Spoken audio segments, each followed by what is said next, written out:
and once there wasn't. An old woman called Ruby. And Ruby lived in the settlement of Ironbark. And the settlement of Ironbark was on the edge of a forest, and that forest was on the edge of the town of Bendigo. And Ruby had come to the goldfields as a girl with her family from Germany. And then as a young woman, she'd been married and widowed in record time. And then she'd settled and grown vegetables. But over time, she moved away from the vegetables to really focus on the herbs. And she became renowned in the district as a herbalist and a healer. And she would often be called upon to tend the sick and the dying and the injured and the women in birth. She was also renowned as for communing with the dead. And they would come at the full moon under cover of night, and they'd slip into her house and they'd put some money on the table, and then they'd sit with her, and she would moan and sway, and if they were lucky, she would speak with their dearly beloved departed. Well, there was to be a wedding in the settlement of Ironbark, and it was a much anticipated, joyous occasion because both the bride and the groom had known some sorrow.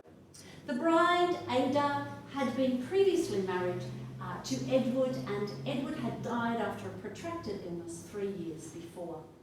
And Edward was, in fact, the groom, Aaron's brother. And so the wedding was seen as a time of healing and joy and moving forward. Well, Ruby was invited to the wedding, and she was getting ready in her house to go to the wedding on the day of the wedding, and she hears this sharp knock at the door, and she opens the door and she's like, "Hey, Aaron, what are you doing here on your wedding day and looking so out of breath and so distressed? Oh, come quickly, Ruby, come quickly, it's Ada. She's lying in bed, we can't rouse her, she's unconscious, come, hurry, hurry." So Ruby goes and grabs her basket of herbal remedies, and out of the corner of her eye, she sees her seance pouch, and she feels the urge to grab it. And she's long since stopped resisting such urges, so she puts it in her basket, and then they hurry off. And they get to Ada's house, and they're shown into a bedroom that's crowded with Ada's family, and they all part so that Ruby can come to the bedside. And there is Ada laid out, pale as the wedding dress that's draped over the chair next to her head. And Ruby picks up the woman's hand, and it's cold. And then she leans her face down to feel for a breath.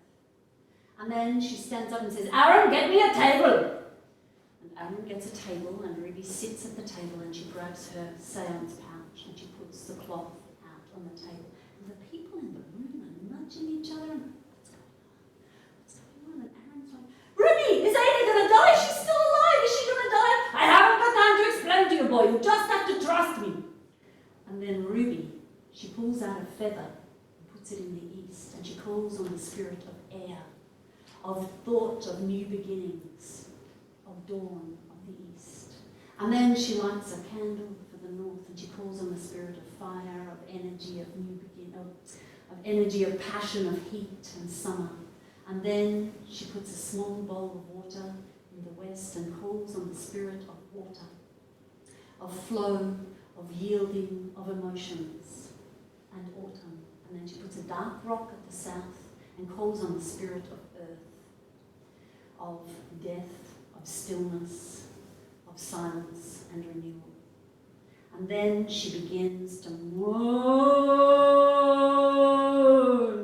and sway and moan, and everyone in that room has their eyes locked on Ruby, except for Aaron, who will not take his eyes off Ada. And Ruby moans and moans until the room is filled with the sound of her moaning, and then suddenly she slumps forward and there's silence. And Aaron says, "Ada's gone, she's gone, she's gone." And he begins to cry, and everyone is crying and weeping and wailing. Ada takes a breath. She takes another breath. She takes another breath and opens her eyes and looks at Aaron. She smiles.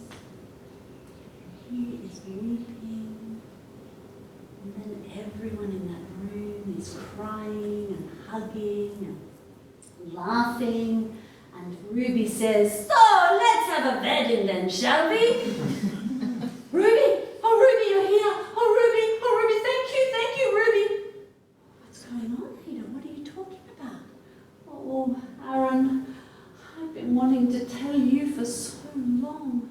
I just didn't know how. When Edward was sick and he was in a fever, he was tossing and turning, and he would say, 'Promise me you won't marry.' And I'd say, 'Edward, I'm married to you. I'm not marrying anyone else. You're going to live.'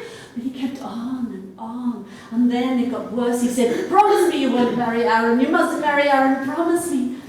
And he was so distressed that I promised him I wouldn't marry you. And then he was at peace.